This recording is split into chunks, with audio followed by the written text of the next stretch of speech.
Ok. Bien, un poco el enfoque que le voy a dar yo a la parte que me compete, que es el uso de herramientas en software libre que tenemos, va orientado hacia lo que podemos hacer nosotros como usuarios. Como decían las personas que han estado en este panel antes que yo, el tema del espionaje de datos no es un tema nuevo, de hecho es un tema que nace con la misma red, porque cuando la red nace los otros quieren saber qué están haciendo en la red y se desarrollan herramientas. De hecho, intervenir en una computadora es mucho más fácil de lo que cualquiera puede pensar. Y con la ingeniería social, es decir, convencerle al usuario que tiene que darle clic en algún lado en la computadora, es extraordinariamente fácil instalarle programas que espían todo lo que el usuario hace en su computadora. Se puede llegar al extremo de espiar todas las teclas que presionan en el teclado y dónde pusieron el ratón. Sin embargo, el nivel de espionaje que se está hablando el día de hoy es qué es lo que ocurre con la información que nosotros generamos en el computador, viaja a través de Internet, llega a un destino y vuelve hacia nosotros. Es decir, ¿esa información puede ser accedida y puede ser espiada? La respuesta creo que ya la conocen ustedes. Primero, el Internet es una red global que en teoría no tiene dueño, porque físicamente cualquier computadora que se conecta al Internet forma parte ya del Internet. Cuando hay un servidor que se ubica en cualquier parte del mundo, también forma parte del Internet. Si bien es cierto, hay políticas que pueden tirar abajo un servidor, eso no significa que haya un control total sobre todas las computadoras que están en Internet. Cualquier computadora que se haya conectado a Internet se convierte en un potencial proveedor de Internet. ¿Cómo funciona el Internet? Me estoy ayudando con este mapa de OpenStreetMap para hacernos una idea rápida. Si yo quiero ir de este extremo de la ubicación de la fotografía hasta otro extremo, ¿qué ruta puedo elegir? Bueno, primero tengo que ver qué vías son las que me pueden llevar hacia allá. Segundo, qué sentido tienen las vías. Y tercero, cuáles son las que están menos congestionadas. De hecho, muchas personas tienen una cierta paranoia y cuando van a su casa van cambiando siempre de ruta, ¿no es cierto? Si mañana me voy por acá, pasado mañana por allá. Esto ocurre exactamente igual con los datos. Cuando los datos salen de un origen y tienen que llegar a un destino, llevan lo que se llama una cabecera que dice de dónde viene y a dónde va. Y debe resolver mientras va viajando por el Internet cómo llega a su destino. Esto hace que los datos no vayan del punto A al punto B, sino que para llegar del punto A al punto B hayan pasado por todo el alfabeto latino, luego utilicen el alfabeto griego y finalmente lleguen al destino donde debían haber llegado. La pregunta es, si una persona debe ir desde este punto hasta el otro punto y en cada avenida o en cada calle nosotros podemos determinar un sector de vulnerabilidad, entonces imagínense los datos que parten desde un computador que está conectado al Internet y debe llegar a otro, pero para ello pasa por un montón de nodos en Internet. En cada uno de estos nodos la información puede ser descargada, almacenada, analizada y tomar decisiones en base a la información que se está revisando. Y el usuario no se ha enterado, porque a diferencia de otras cosas, en lo que tiene que ver al software, se puede copiar N veces y al original no le pasa nada. El paquete llegó a su destino y el usuario no sabe que su información ha sido almacenada y que puede ser revisada incluso posteriormente. De hecho, todo lo que ustedes han navegado durante los últimos años puede estar almacenado en algún lugar en Internet.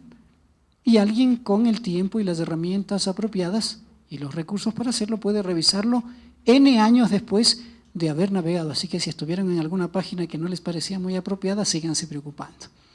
¿Qué es lo que ocurre en el Internet? Hay herramientas, por ejemplo esta se llama Visual Trace Route, que lo que hace es darnos un mapa visual de hacia dónde van nuestros datos para llegar al destino. Aquí en la mañana hice una prueba, puse presidencia.gov.es, estamos a unos pocos kilómetros de la presidencia. Sin embargo, para llegar a la presidencia, observen que ha sido necesario primero ir a Estados Unidos, que está acá, luego Alemania, finalmente a unos servidores de Ecuador, pero simplemente para poder llegar a la página de la Presidencia de la República ya pasé por el continente americano, o por el norte, por Estados Unidos, y luego he estado en el continente europeo y finalmente llego a la presidencia. Es decir, en lugar de irme por la vía fácil, me fui por todo el alfabeto y por cada sitio que yo voy circulando, que voy pasando, voy dejando mi información. Pasa a través de los routers, pasa a través de los equipos, pasa a través de los servidores y algunos de estos pueden tener la capacidad de descargar y almacenar la información. Entonces aquí sí uno puede decir, no, pues si está yendo hacia la presidencia de la República, de pronto es un dato interesante, lo almaceno. Sin embargo, los paquetes ya cuando salen a Internet, es decir, ya cuando sale una trama de datos, la trama de datos es igual o todas las tramas de datos son iguales. Por lo tanto, si se quisiera espiar, no hay manera de discriminar los paquetes rojos, amarillos, verdes. Hay que espiar a todo el mundo para después de haber espiado a todo el mundo decidir a quién quería espiar. No hay cómo decir, voy a analizarle a él porque es sospechoso, sino que hay que analizar a todos y después decir, después de analizar a todos encontré cuáles eran los sospechosos. Aquí están las capturas de pantalla por donde pasó. Entonces vemos allí Estados Unidos, Ashburn, luego está en Alemania, luego está en Noruega y finalmente está en Ecuador. Es decir, pasó por 3 países y en cada país hizo varios saltos. No es que pasó por un punto de Estados Unidos, sino que en Estados Unidos pasó por 3, observen, ¿no? En Estados Unidos hay 1, 2, 3 puntos, un punto en Alemania, un punto en Noruega, 3 puntos en Ecuador. Esos blancos que vemos allí, si no me equivoco, son los servidores de TV Cable. Y finalmente vemos los servidores de Ecuador hasta que llega a la presidencia.gov.es. ¿Qué es lo que se procura hacer si es que nosotros sabemos que vamos a transitar por lo que llamamos zonas rojas, ¿no es cierto? Es decir, ahora puedo definir que el Internet es como una zona roja. Todo lo que yo ponga en Internet está expuesta a ser capturado y analizado, y ni siquiera en el momento, sino que puede ser capturado, almacenado y almacenado a posteriori. De hecho, por el flujo de información, por la cantidad de información que circula en Internet por unidad de tiempo, es imposible analizarlo en tiempo real. Necesariamente hay que almacenar la información y luego hacerle un análisis a la información que se la tiene almacenada. No se puede discriminar de lo almacenado cuáles paquetes son amarillos, rojos o verdes, por lo tanto se debe hacer un análisis de toda la información que ha sido almacenada. Con la lógica de que la información que está siendo analizada es aquella que entra y sale de Estados Unidos, prácticamente todas nuestras comunicaciones entran y salen de Estados Unidos. Hay un término técnico que se utiliza ahora que se llama la convergencia. ¿Qué es la convergencia? Que sobre la misma red se empiezan a proveer todos los servicios, telefonía, cable, internet, redes de datos. Eso quiere decir que a futuro, con la evolución incluso de las redes celulares, cuando ustedes levanten el teléfono y hablen por teléfono, van a hablar a través de Internet, a través de lo que tenemos voz sobre IP o la telefonía IP. Por lo tanto, y eso, lo celular hacia dónde evoluciona, pero las llamadas que hacemos, por ejemplo, que entran a esta modalidad de telefonía IP, también son o deben pasar por estas rutas que estamos hablando ahora. Es decir, incluso las conversaciones de voz que ocurren sobre Internet pueden ser almacenadas para luego ser analizadas. Ojo, que los paquetes de voz y los paquetes de datos físicamente son iguales. Lo único que va a cambiar es el campo de contenido, que en un caso serán datos y en otro caso serán voz, y el rato de decodificar, el uno mostrará información en un programa y el otro hará escuchar audio en el reproductor del teléfono que tenga el usuario. Entonces, si es que nosotros tenemos que entrar a una zona roja, ¿qué es lo que hacemos? Cuando yo estudiaba en Guayaquil, recuerdo, lo primero me decían, o sea, tú siempre tienes que dar la apariencia de que no tienes nada y eres estudiante. Entonces teníamos que andar en camiseta, jean y una mochila, ¿no? Nada de relojes, nada de cadena. Teníamos la precaución de que por donde caminábamos no nos volvamos el blanco de la delincuencia. De hecho, seguimos aplicando esa misma lógica dependiendo hacia dónde nos movemos. ¿Qué es lo que podemos hacer nosotros si es que no nos queda más remedio que utilizar el Internet? Porque también uno dice, para que no te asalten, quédate en la casa. Esa no es una mecánica que en la práctica funcione. Si no quieres que tus datos se expongan, no uses Internet. Entre las técnicas que se han desarrollado para poder asegurar los datos es encriptar la información. Esta es una metodología en donde hay dos tipos de llaves, la una que se llama llave pública y la otra que se llama llave privada. Y en resumen hay que hacer coincidir las dos llaves. Una de ellas decide el usuario cuál es, o el remitente, qué llave va a usar, y el que recibe la información en cambio debe aplicar la llave contraria. Entonces, esta es una metodología que funciona, pero obviamente requiere que el usuario tenga ciertos conocimientos para poder aplicarla, y se aplica más bien a que la información que yo la envío, de alguna manera vaya encriptada hacia el destino. Un poco difícil aplicar para las aplicaciones cotidianas, como revisar el correo electrónico, navegar por internet, buscar información, leer la prensa, chatear con los amigos, preparar información en línea, etcétera, etcétera. Entonces, ¿cómo está evolucionando el tema de asegurarse el usuario? Así como cuando vamos a zonas peligrosas, tomamos precauciones, cuando naveguemos por internet también debemos comenzar a desarrollar una cultura que no tenemos. Los usuarios de computadoras somos muy confiados. De hecho, ¿cuántas veces se han encontrado ustedes con una sesión abierta en el computador programándonos que estamos utilizando un recurso en donde toda nuestra información está expuesta? No al hecho, que también es posible, de que nuestro computador sea intervenido a través de la red, también se puede, pero ese es otro escenario. El escenario que estamos tomando ahora, o que estamos analizando ahora, es que nuestra información, la que generamos en el computador y la enviamos a otro lado a través de internet, o la información que recibimos en internet, puede ser revisada. Y de hecho, hay los suficientes indicios para creer que no solamente puede ser revisada, sino que existe algún lapso de tiempo de información que tienen almacenada y que pueden revisar. Han surgido conceptos como, por ejemplo, la red oscura. ¿Qué es la red oscura? Es sobre la misma red de internet desarrollar como otra red entre usuarios que nos ponemos de acuerdo para entre nosotros cuidarnos las espaldas. Más o menos como entre los vecinos le decimos, voy a andar por ahí, me pones un ojito para que no me pase nada. De alguna manera se organizan en internet los usuarios sin conocerse, sino solamente utilizando herramientas para que los datos circulen a través de esta red, y esta red lo que hace es proteger la información, anonimizar al usuario, es decir, permitirle navegar de manera anónima y anonimizar la información o hacer que la información también sea anónima. Protege la información y protege al usuario.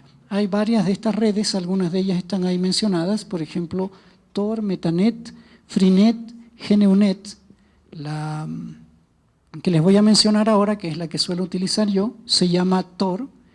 Es una herramienta que es muy fácil de utilizar, es software libre. Lo que hace es encriptar la conexión y encriptar los datos que viajan mientras yo estoy navegando por internet. ¿Qué es lo que tiene que hacer el usuario? Se conecta a la página de Tor, buscan en el Google Tor y luego se descargan una versión que no requiere instalarse, solamente hay que ejecutarla.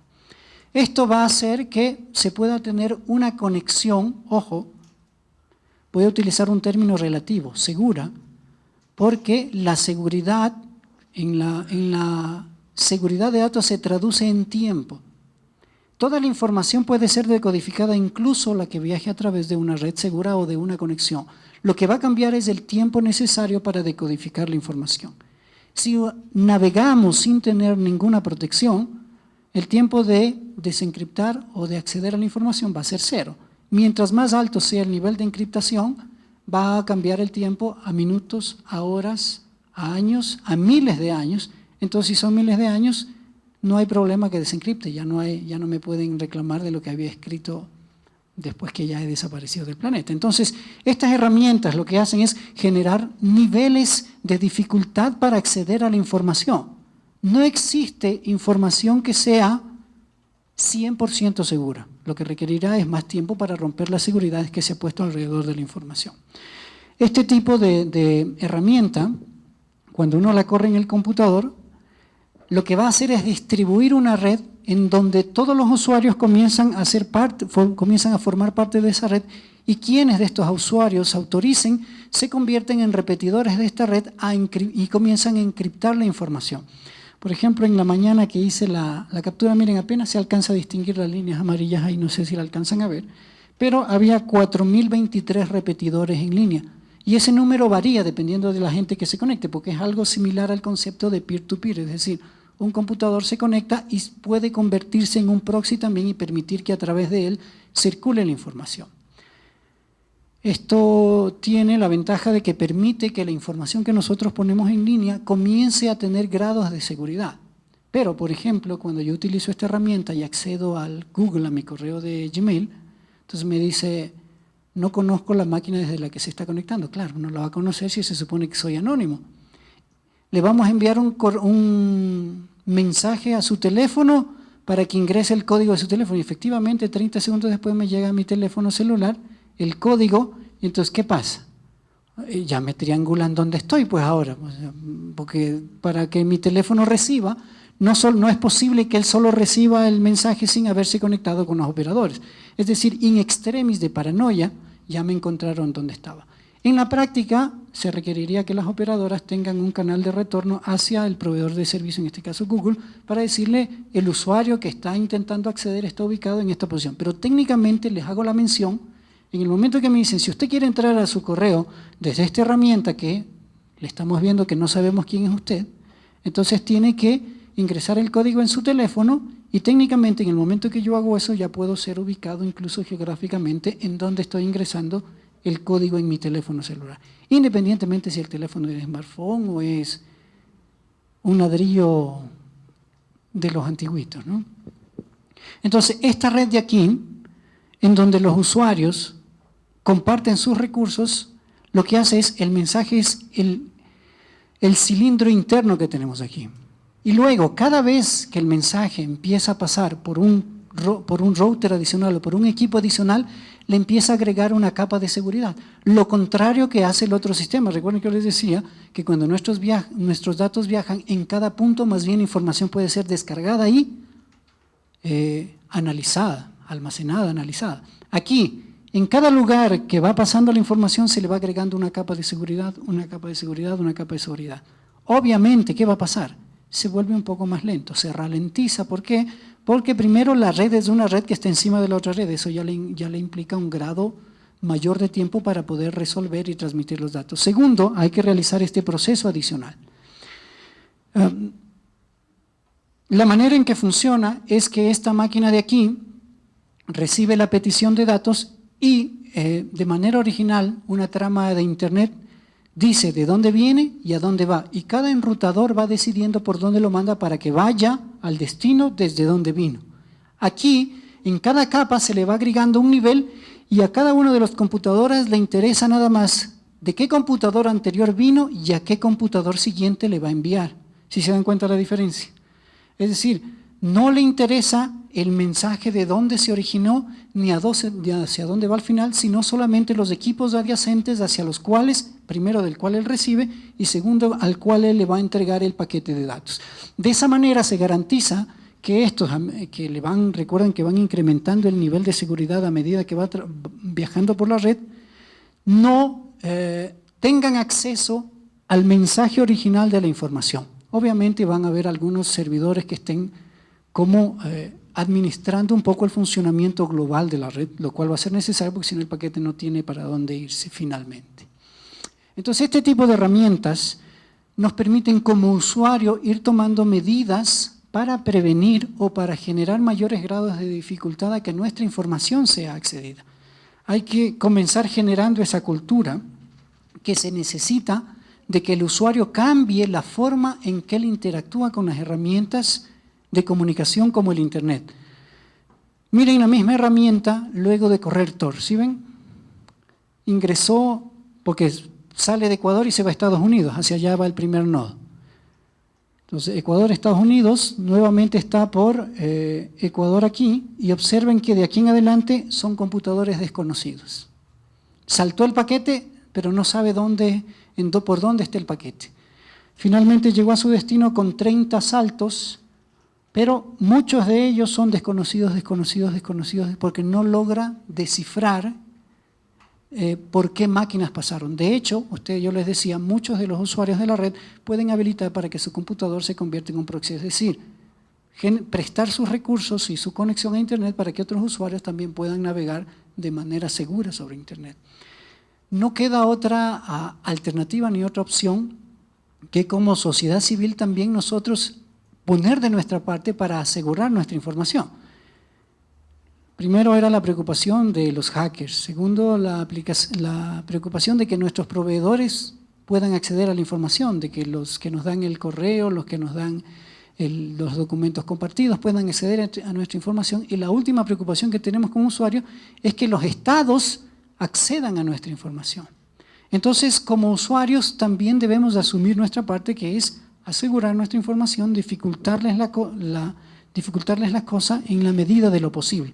Hay unas imágenes que son un poco sugerentes respecto, por ejemplo, a que nosotros mismos en ocasiones decidimos y autorizamos utilizar el Internet, como lo decía Santiago. En esta imagen es icónica porque por un lado está la red social de mayor penetración en el mundo, que es Facebook, y por el otro lado está una imagen de lo que representa una organización que no se conoce ni quiénes son, ni tampoco se tiene claro exactamente qué es lo que quieren, pero que han hecho manifestaciones un poco contra el establishment de la parte tecnológica principalmente.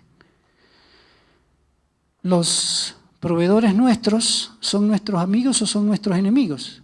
De hecho, si bien es cierto, muchas de las cláusulas de confidencialidad dicen la información que ustedes nos proporcionen no será compartida, la información en cambio sí es analizada para determinar tendencias, para saber hacia dónde van los usuarios.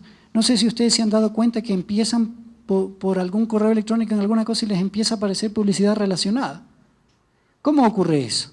Sin acceder a la información que el usuario tiene. Entonces nuestros proveedores tienen las herramientas de analizar nuestra información y tomar decisiones en base a esa información que nosotros tenemos. Otras imágenes sugerentes. Finalmente, esto nos invita a reflexionar. No podemos cambiar un escenario que ya existía. De hecho, lo que se ha hecho es oficializar algo que desde el 2007 parece que se lo ha hecho con mucha más prolijidad tecnológica, porque antes de eso se lo podía hacer sin utilizar las herramientas que ahora se están mencionando. Se lo hacía un poco aplicándole la fuerza bruta, carpintería, análisis de datos, grandes clústeres de servidores y a la fuerza analizar la información. Ahora se han desarrollado herramientas que pueden hacer esto. Entonces esto nos lleva a varias reflexiones importantes. Primero, como usuarios tenemos que preocuparnos de asegurar nuestra información, principalmente aquella que va a viajar, generando canales seguros, generando conexiones seguras, encriptando nuestra información incluso en origen cuando sea posible. Es decir, te mando el correo y antes de enviarlo lo empaqueto y le pongo una contraseña y la otra persona conoce la contraseña. Utilizo un canal seguro, encripto los datos, la otra persona puede recibirla y para desencriptar la información debe utilizar la clave para poder acceder a la información.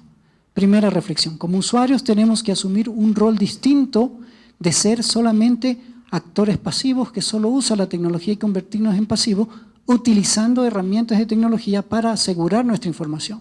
El Estado no nos va a dar asegurando la información. De hecho, en este momento los estados están detrás de la lupa. Lo que acaba de ocurrir con el presidente Evo Morales es un mensaje claro de que no solamente es Estados Unidos el que está detrás de esta operación, porque si no los otros estados no se habrían preocupado tanto de que el presidente de Bolivia pueda llevar o no llevar un pasajero adicional en su avión. Entonces estamos viendo que es un tema global, que probablemente hay otros estados implicados y que no solamente es Estados Unidos. La segunda reflexión es que entonces tenemos que nosotros comenzar a desarrollar tecnológicamente la región. El anillo de fibra óptica para Sudamérica y Centroamérica ya no debe ser un tema de que estará listo en los próximos años, debe ser un tema que tiene que ser urgentemente desarrollado. Es necesario presionar a los gobiernos de la región para que podamos tener nuestra plataforma tecnológica. No es posible que toda Latinoamérica tenga que acceder primero a Estados Unidos para revisar una página web que está a 4 cuadras de aquí. No es posible que para revisar una página web de otro país de Latinoamérica haya que pasar por Estados Unidos, por Europa, por India y luego regresar a Latinoamérica. Todo esto debe llevarnos a reflexionar que los gobiernos tienen que actuar en conjunto para desarrollar una plataforma tecnológica sobre la cual nosotros seamos dueños, primero, de la infraestructura, segundo, de la tecnología y de las herramientas que se apliquen. Y no se puede ser dueño de cajas negras. Por lo tanto, hay que profundizar la implementación de software libre, de software abierto, que se pueda auditar cómo funciona el software. ¿Qué seguridad tienen ustedes de que el sistema operativo que están usando en su casa no está jugándoles una mala pasada con su información privada? No se tiene. Y si la caja es cerrada, tampoco puedo decirle a alguien que me ayude a revisar si esa caja me está engañando y está accediendo a mi información y enviándola.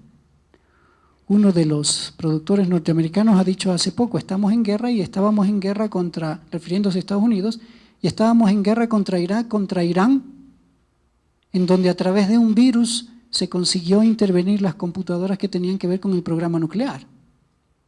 Entonces, toda esa realidad tecnológica que existe, como está diseñada, no nos da ninguna garantía de que nuestra información está segura. Ni siquiera la que tienen en su computador podemos tener la certeza de que está segura si la tecnología que se utiliza es cerrada y no puede ser auditada. Esta última invitación se escapa aparentemente de las manos como usuario, porque la primera es cuestión de decidir qué herramienta voy a utilizar. Ahora les he mencionado Tor porque es muy sencilla y fácil de utilizar. Y solo para motivarles un poco más, incluso este tipo de herramientas pasa por encima de otras herramientas que se pueden poner para restringir la navegación o el acceso a Internet. Porque al hacer túneles ya no se puede saber qué está entrando y saliendo por la conexión. Es decir, puede irse por encima incluso de políticas de seguridad de empresas o de instituciones que quieran controlar lo que se navega o lo que se deja de navegar. Y la segunda parte también podemos hacerlo porque como sociedad civil debemos, no solo que podemos, sino que debemos presionar a los gobiernos para que la plataforma tecnológica que nos pertenezca, que sea de la región, que sea de la UNASUR, se implemente lo más pronto posible. Si ya existe la plataforma, eso llevará a que ya existan proveedores de correo regionales, proveedores de herramientas de chat regionales, proveedores de todos los servicios que ahora necesariamente, porque no hay otra alternativa, pasan por Estados Unidos, pasan por Europa, empiecen a darse en la región y podamos fijar ahora sí como región políticas de seguridad sobre esa información. Ahora no podemos fijar políticas sobre algo que no nos pertenece. Es como vivir en casa ajena. No se le puede decir al dueño de casa, esta es mi política para yo vivir en tu casa. La casa es de él. Y él sabe a qué hora entro, a qué hora salgo, con quién entré, con quién salí. No puedo decirle, voy a entrar y salir con una sábana porque vivo en su casa para que no me vea con quién entro y con quién salgo. O voy a entrar a gatas para que no me vea a qué hora entro. Estoy en su casa. En este momento, en Internet, estamos en casa ajena. Tenemos que construir nuestra propia casa. Muchas gracias.